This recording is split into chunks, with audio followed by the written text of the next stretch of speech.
Le rassemblement annuel des 21 nations de l'APEC qui se tient cette année aux Philippines accueille les dirigeants du Chili, du Pérou, du Mexique et de la Colombie. Bien que la Colombie ne soit pas un membre de l'APEC, le Chili, le Pérou et le Mexique ont insisté pour qu'elle soit présente.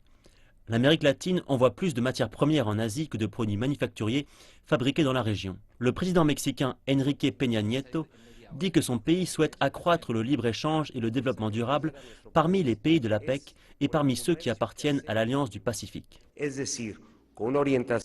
Nos orientations économiques permettent au Mexique de se développer d'une façon durable, dans le respect de l'environnement et avec une réduction des gaz à effet de serre. Comparé à d'autres membres de l'APEC tels que la Chine, le Canada, les États-Unis et le Japon, les économies du Pérou et du Chili sont relativement petites. Les analystes disent que dans le contexte actuel de l'Amérique latine, le Pérou et le Chili ne souffrent pas autant que le reste de la région car ils ne dépendent pas exclusivement de l'Argentine et du Brésil.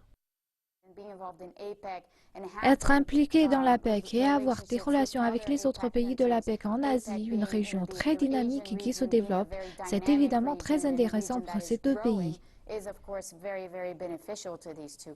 De son côté, le Mexique se débrouille plutôt bien par rapport au reste de l'Amérique latine. Malgré tout, le Fonds monétaire international s'attend à une production économique en baisse l'an prochain. Enrique Dussel, un analyste basé à Mexico, dit que son pays a vu son rôle s'affirmer au sein de l'APEC. Il précise toutefois que le gouvernement mexicain manque encore de plans concrets pour tirer profit de ses liens croissants avec l'Asie.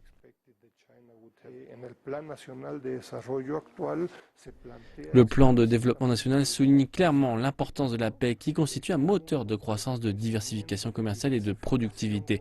Mais c'est un processus dans lequel le Mexique s'engage avec retard. Pendant ce temps, les consommateurs au Mexique, au Chili et au Pérou s'interrogent encore pour savoir quels bénéfices ils pourront tirer de ce travail de renforcement des liens avec l'Asie que mène leur gouvernement.